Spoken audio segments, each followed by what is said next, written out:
Buenos días, mi nombre es Martín Sánchez, mi código es 213087 y a continuación les voy a explicar un poco más sobre esta práctica de laboratorio.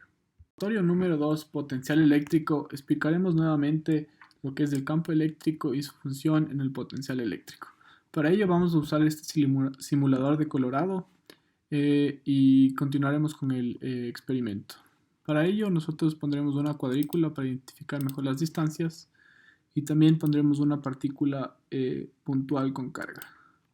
La dirección que vemos aquí es la del campo eléctrico y esto se puede medir poniendo otro sensor que sería nuestra carga puntual.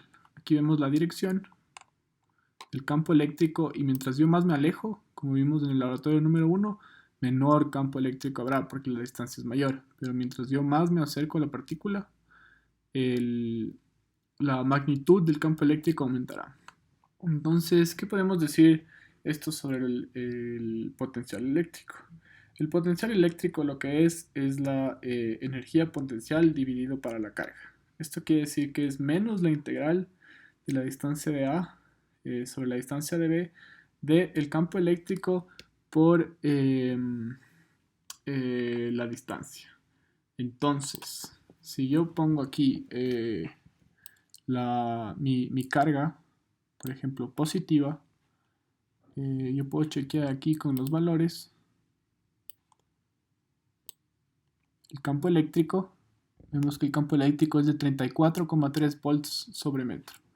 Entonces yo también quiero saber el voltaje. Y como vimos anteriormente, o como les dije anteriormente, es menos la integral del campo eléctrico por la distancia, por la variación de la distancia. Entonces, con este equipotencial, este aparato aquí, el simulador, nosotros podemos ver la diferencia de potencial en un punto exacto. Entonces aquí ponemos en este punto, trazamos el equipotencial y vemos que en todo este radio de este círculo la diferencia de potencial siempre va a ser la misma. Entonces con esto podemos concluir que no importa en qué parte de la partícula nosotros quisiéramos saber la diferencia de potencial, la diferencia de potencial siempre va a ser la misma. Con esto también podemos poner otra vez otra diferencia de potencial para ver cuánto varía la diferencia de potencial entre punto y punto. Y vemos que mientras yo me alejo más de la partícula, menos potencial habrá. Y esto también es lo mismo para el campo eléctrico. Como lo dijo anteriormente, mientras más alejado esté de una partícula, menos campo eléctrico habrá y por tanto menos diferencia de potencial habrá.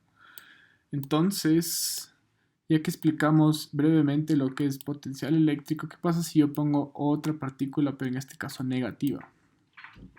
Vemos como el campo eléctrico va de la partícula positiva a la negativa. Y de aquí de afuera va a la negativa y de la positiva sale. Eso ya vimos en el laboratorio número 1. Entonces, si yo pongo la diferencia potencial, por ejemplo, aquí, vemos que esta es de la partícula positiva y aquí es de la partícula negativa.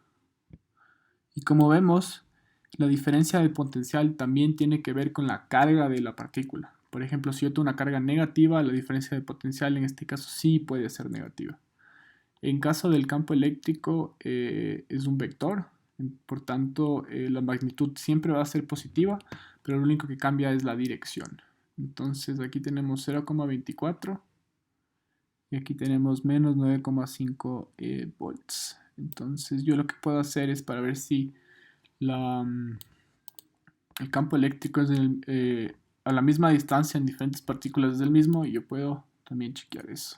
Entonces aquí, como vemos, 1 metro son 2 escalones. Entonces aquí poner un campo eléctrico de 5,3 y aquí me salto 1 metro también, que son 2 escalones, y veamos si es el mismo. Y como dijimos, es el mismo, pero depende también de la carga. Entonces si yo aquí tengo 5,3 volts, aquí va a tener menos 5,3 volts porque es una partícula negativa. Muchas gracias y en el informe de laboratorio estarán los datos correspondientes para hallar esta diferencia de potencial.